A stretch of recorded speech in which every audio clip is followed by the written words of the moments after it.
Good afternoon. I'm delighted to be here and to be here back here 2 years after I was here in Galway for the first conference. And you put a lot of pressure on people because you're clapping before I say anything. So let's see if what I have to share with you is interesting enough to deserve so much pressure.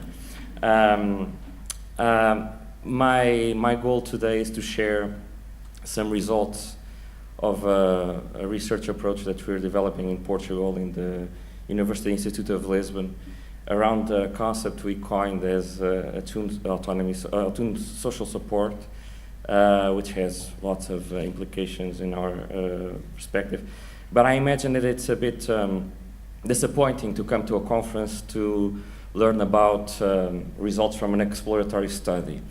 The good news is that probably there are some contributions that are really aligned with the main theme of this conference, and I will try to contextualize those contributions and afterwards to discuss it with you. So I suggest a brief contextualization of this study with the presentation of the notion of attuned social support, and then a brief study, an exploratory study that we've already made around this concept. And then, of course, some implications and conclusions. I think that we all agree with this basic assumption that it takes a whole village, a whole town, the whole world, the entire world to raise our children and our youth. So everyone is implicated. And this assumption is really important to me, and I'm a clinical psychologist. I'm not going to do a deep psychoanalysis, but I would like to share with you why I think that this assumption is so important for me that justifies a research effort. This is not Ireland. It resembles Ireland, but it's actually the Azores Islands. It's where I come from. It's in the middle of the Atlantic. It's a Portuguese archipelago. And this is the place where I was born, and this is my hometown. I'm not funded by the Portuguese Bureau of Tourism to come to Ireland. I hope you understand that. But if you want to go to the Azores, you're very welcome.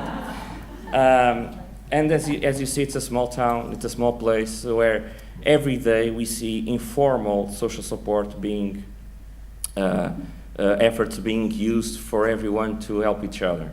So I think that's the main reason why I started to think a bit more about the idea of the integration of social support, how people do coordinate their efforts, including mentors, to help children and youth to strive. And in fact, that idea is implicit in many terms and expressions in scientific, in social sciences. When you think about social networks, when you think about the relations between school, family, and communities, when you think about parental involvement, you're always thinking about the coordination of social support. But most of the times, in my opinion, that's a rather implicit assumption and not an explicit conceptualization.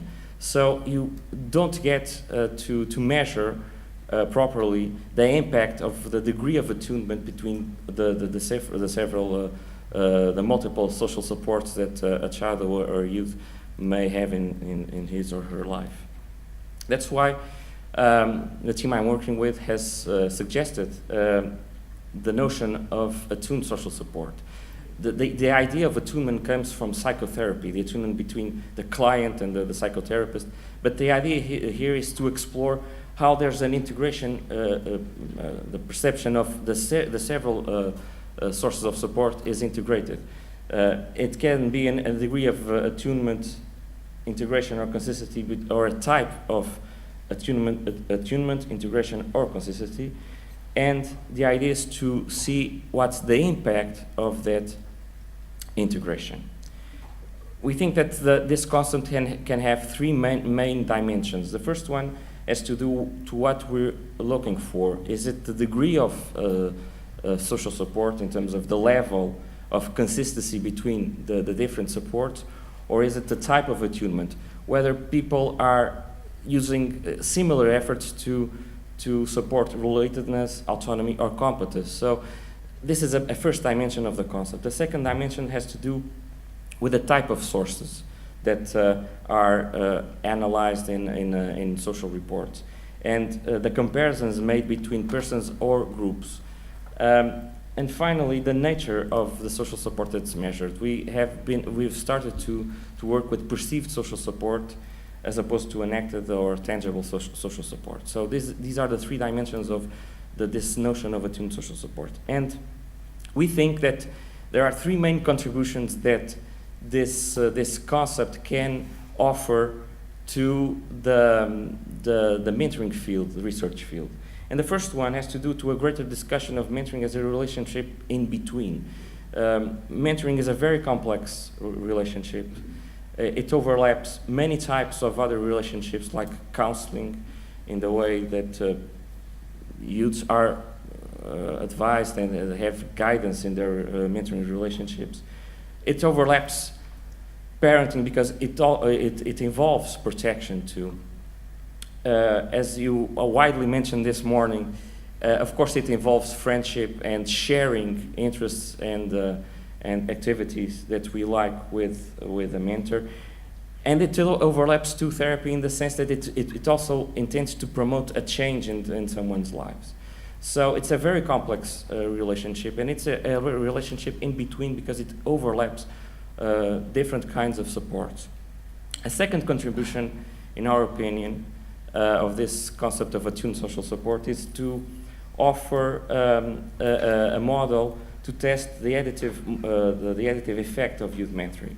And this is based on a central question that some authors have been studying in the field of social support. It has to do with this idea of do individual supportive relationships have incremental effects on personal outcomes, and this is the additive model, or does one highly supportive relationship suffice to foster positive outcomes in general, which is generally known as the threshold model. You'll find different kinds of approaches and different kinds of outcomes that support both questions, but the additive model hasn't been studied in the field of social support, or it hasn't been studied enough, in our opinion. A third contribution has to do to the way that an attuned social support perspective can offer the opportunity to test developmentally relevant additive effects for adolescents. Of course, that adolescence is related to social development, to cognitive development, but it is also connected to a wider openness by youths to non-familial adults. So this concept can, in part, help to respond to that question.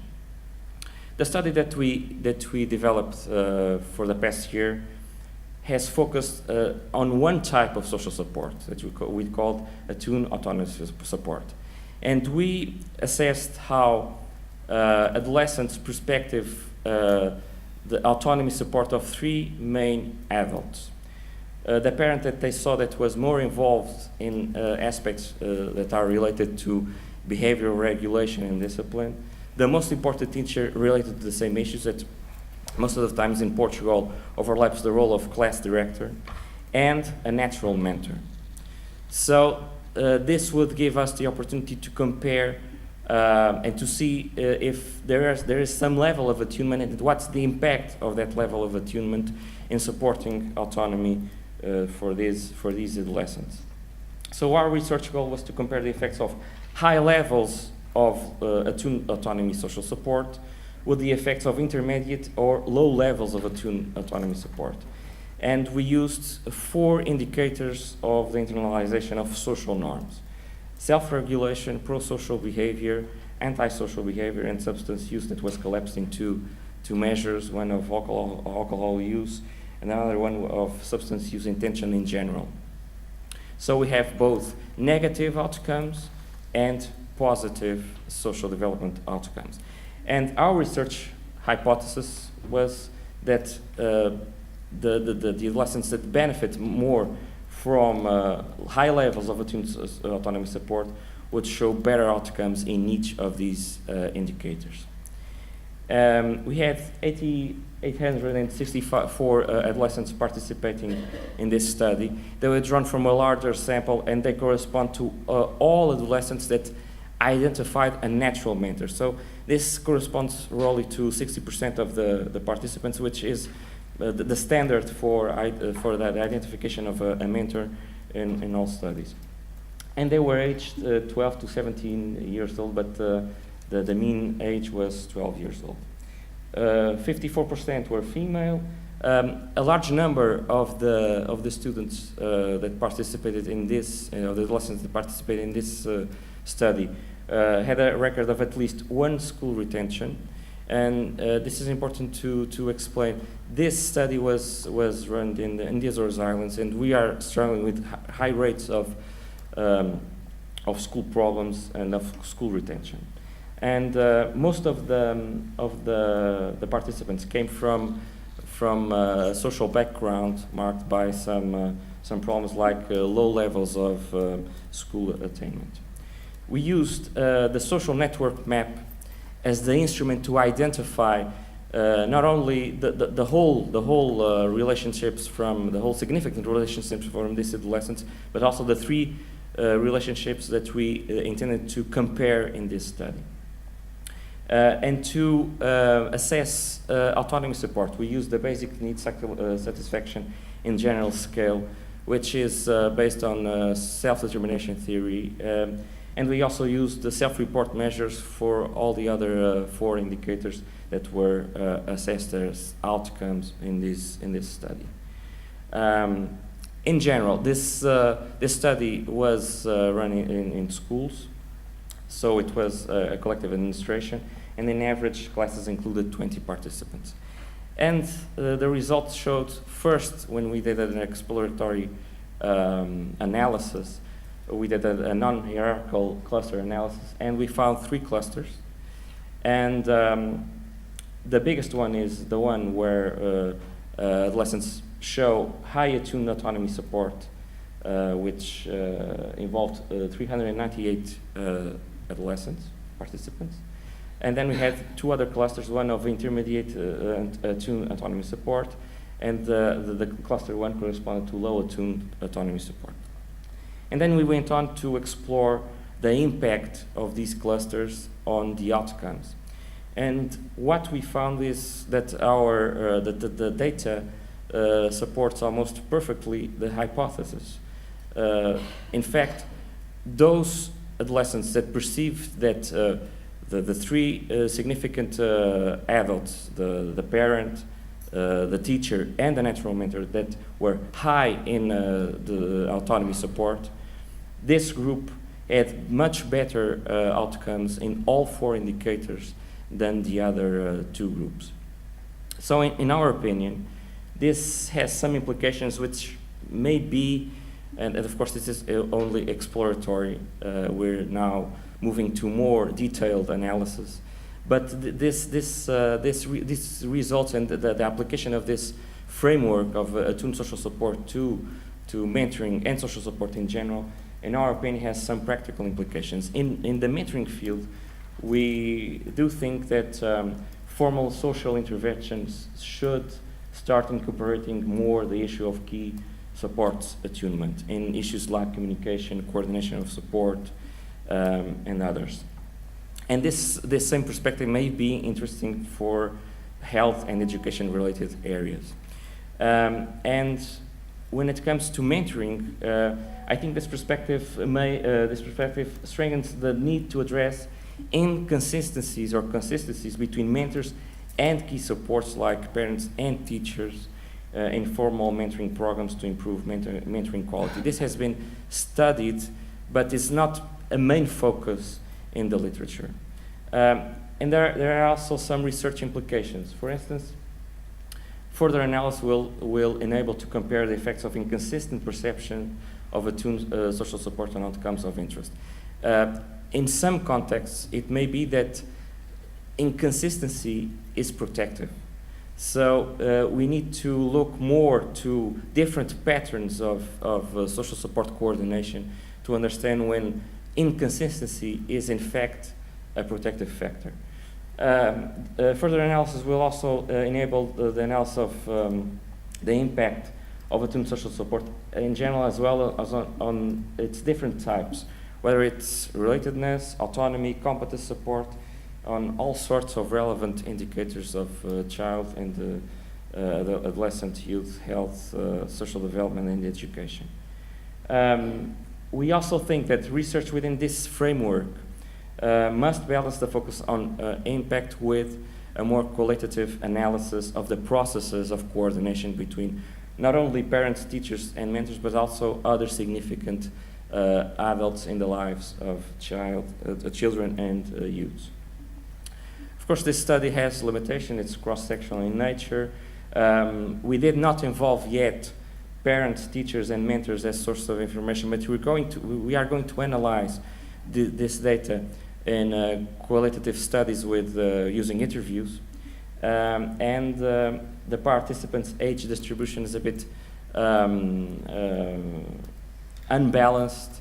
And the next analysis we're going to make and we expect to publish is going to involve only early adolescents between 12 and 14 years old, and then we're going to do a longitudinal analysis with 2 more assessments in the future. So in conclusion, we think that adolescents' perspective of greater autonomy supported attunement between the parent perceived as more involved in behavioral issues, the most important teacher in this matter, and a natural mentor do contribute a lot to a greater internalization of social norms. We think that an expansion, a greater exploration of this framework may be promising not only for mentoring in specific, but also for social support literature in general. And we think that mentoring may benefit from this perspective for the 3 contributions I've mentioned before. So we do hope that this assumption is also visible, tangible in research, because it's not that's not happening now. And we hope that it's useful not only in the Azores, in Portugal, but also in Galway and everywhere from you come from. Thank you.